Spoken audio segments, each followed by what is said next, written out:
Merhabalar, mutfağıma hoş geldiniz. Bugün mutfağımda tezgahımda gördüğünüz gibi Hint incirleri var. Frenk inciri ve tikenli incir de deniyor.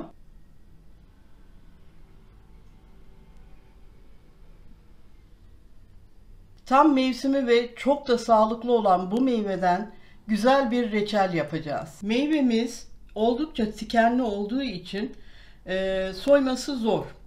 Bunun için meyvelerimi şöyle genişçe bir kabın içerisine alacağım ve üzerine geçecek kadar su dolduracağım.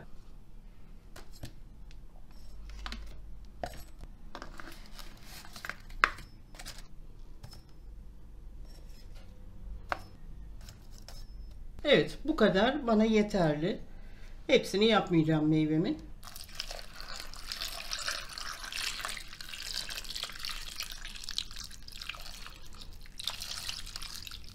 Bu suyun içerisinde meyvemiz yarım saat kalacak. Bu üzerindeki tikenlerin büyük bir bölümü suyla birlikte çıkıyorlar. Suyunu boşalttım. Çeşmenin altında tekrar doldurup şöyle hafif hafif sallayıp tekrar boşalttım. 2-3 defa yaptım bunu. Şimdi soyma işlemine geçiyoruz. Ben yine de her şeye rağmen temkinli olmak istiyorum. Maşayla tutacağım. Biraz zahmetli bunu soyması. Şöyle iki ucunu alıyorum. Şöyle yapacağım. Evet.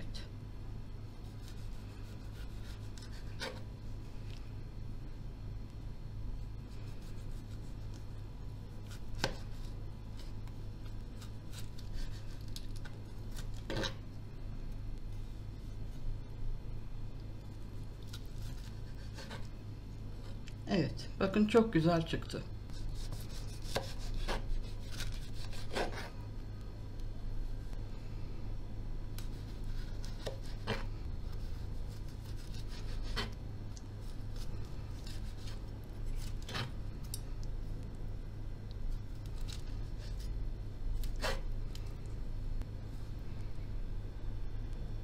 Arkadaşlar şöyle bir elimle yokladım. Hakikaten %80, %90 tikenleri gitmiş. Ama yine de ben korkarak yaklaşıyorum.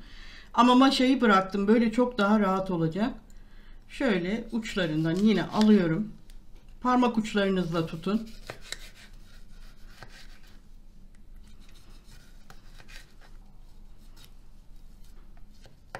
Evet, çok güzel soyuldu.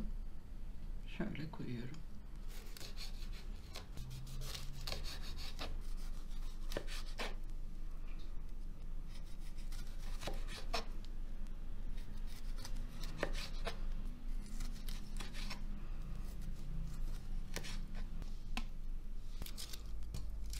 Çok küçük küçük parçalara ayırmayalım.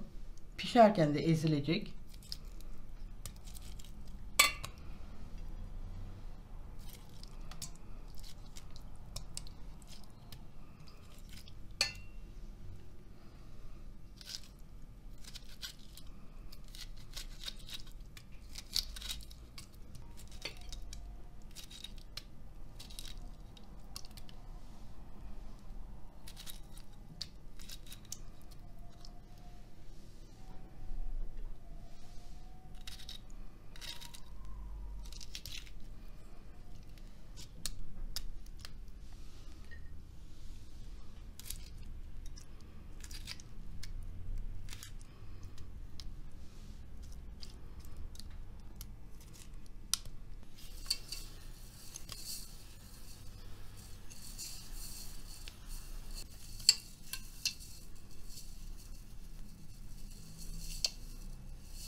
...16 tane Hint incirini soyduk, temizledik, doğradık, tencereye aldık ve 2 bardak şeker ilave ettim. 200 milim bardak ile. Şimdi şöyle hafiften bir sallayacağım. Ağzını kapatacağım. Eğer vaktiniz varsa buzdolabında bir gece bekletin. Ama benim çok fazla bir vaktim yok. 2 saat falan ancak bekletip ocağa alacağım. 2 saat süresince şeker içerisinde bekleyen meyvem gayet güzel sulandı. Şimdi ocağıma aldım. Altını da yakacağım. Ve reçelimizi pişirmeye başlayacağız. Şöyle bir karıştırayım. Görün bakın. Yani 2 saate yakın bir süre Bu şekilde bekledi. Gayet de güzel oldu. Altını yaktım. Çok harlı ateş olmasın. Kısa aldım ben. Bu şekilde kaynamaya bırakıyorum.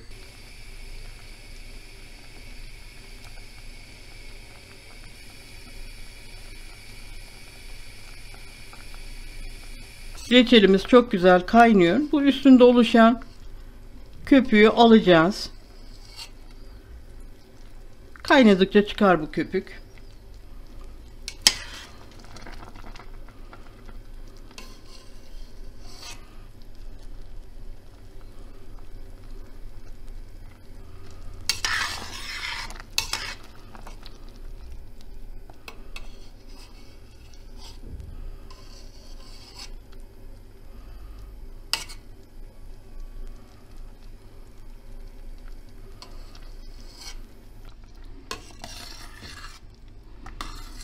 Yavaş yavaş kıvam almaya başladı.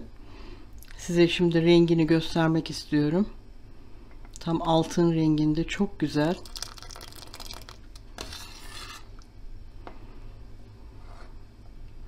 Bakar mısınız? Harika da bir kokusu var.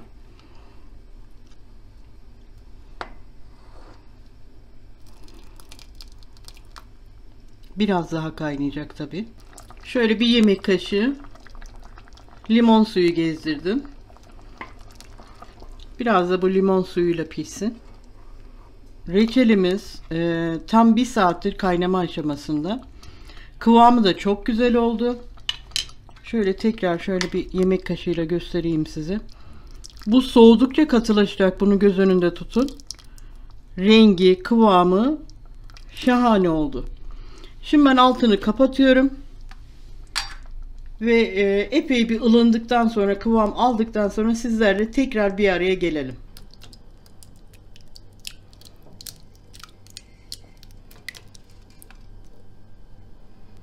Hint inciri reçelimiz pişti. İnanılmaz bir lezzeti var. Kesinlikle tavsiye ediyorum. Kıvamı, rengi, kokusu inanılmaz güzel oldu.